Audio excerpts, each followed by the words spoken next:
बिस्मिल्लाहिर्रहमानिर्रहीम। अस्सलाम वालेकुम। आज हम आपके साथ शेयर करेंगे बहुत ही आसान लेकिन बहुत ही मज़े की ये तवा फ़िश फ्राई की रेसिपी। मुझे यकीन है कि अगर आपने एक दफ़ा इसको बनाकर खा लिया तो आप घर वालों से फरमाइश करके दोबारा इस रेसिपी को ज़रूर बनवाएंगे।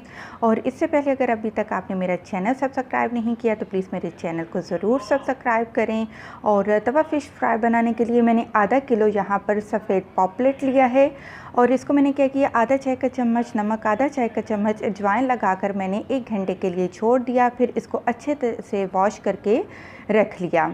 इसके बाद मैं इसमें मसाले ऐड कर रही हूँ। मसाले आपके सामने टीस्पून से ऐड करूँगी ताकि आपको अंदाज़ा हो मैंने कितने कितने स्पाइसेस डाले हैं। आधा चाय का चम्मच आपने भरकर नमक ले लेना है। आधा चाय के चम्मच से थोड़ी सी ज़्यादा लाल मिर्च का पाउडर लिया है और कुटी हुई लाल मिर्च आप इस्तेमाल करेंगे 1 चाय का चम्मच।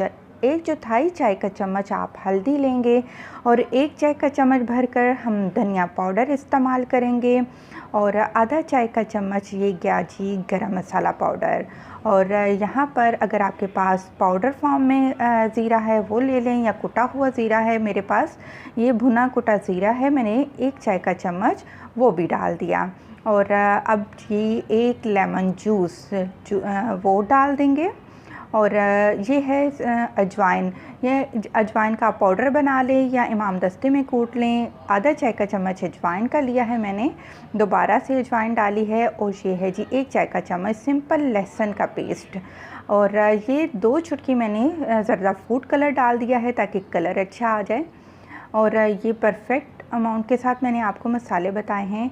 और इनको अब अच्छे तरीके से एक एक पीस के ऊपर आपने मसाला बहुत अच्छे से लगा लेना है। और इसको अब हम फ्रिज में रख देंगे मैरिनेट होने के लिए।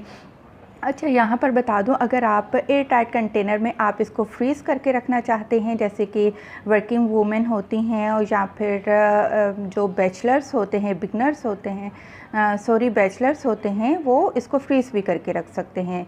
लेकिन मैंने क्या किया, मैंने इसको सिंपल 2 से 3 घंटे मैरिनेट करके रखा और ये आपके सामने मैंने इसको फ्रिज में से निकाल लिया है। अब हम इसको तवे पर शैलो फ्राई करेंगे।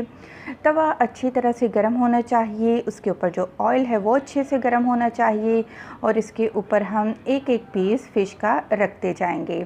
लेकिन आपने मीडियम टू लो फ्लेम पर इसको फ्राई करना है, ज़्यादा तेज़ आंच पर आपने इसको फ्राई नहीं करना है। अच्छा जी, मछली तो रख दी, एक से दम आप इसकी साइड चेंज नहीं करेंगे। आप इसको 2 से 3 मिनट अच्छे से सेट होने दें, फिर आप इसकी साइड चेंज कर लें। और अब मैं इसकी साइड चेंज करती हूँ। ये देखिए माशाल्लाह सवाल ही पैदा नहीं होता कि इसका जो मसाला है वो उतर जाए। और कोई हमने इसमें कॉर्नफ्लावर या फिर बेसन नहीं डाला कि मसालों की बाइंडिंग हो सके, क्योंकि देखिए जब हम तवे पे शैलो फ्राई करते हैं तो मसाले फ़िश के साथ ही रहते हैं, वो कहीं नहीं जाते। जब हम डीप फ्राई करते हैं तो हमें डर होता है कि मसाले उतर जाएंगे, इसलिए हम उसमें बेसन और कॉर्नफ्लावर वगैरह डाल लेते हैं। और ये देखिए ज़्यादा टाइम नहीं, सिर्फ 5 से 6 मिनट लगे हैं और ज़बरदस्त सी हमारी तवा फ़िश फ्राई बिल्कुल रेडी हो चुकी है। और साथ ही मैंने बनाए हैं मज़ेदार से फ्रेंच फ्राइज़ और बहुत ही टेस्टी ये फ़िश बनती है। मेरे कहने पर एक दफ़ा ज़रूर ट्राई करिएगा क्योंकि ये वाकई में बहुत ही मज़े की बनी है। और वीडियो पसंद आई है तो प्लीज़ ज़रूर लाइक कर दें। खुश रहें, दुआ में याद रखें। अल्लाह हाफ़िज़।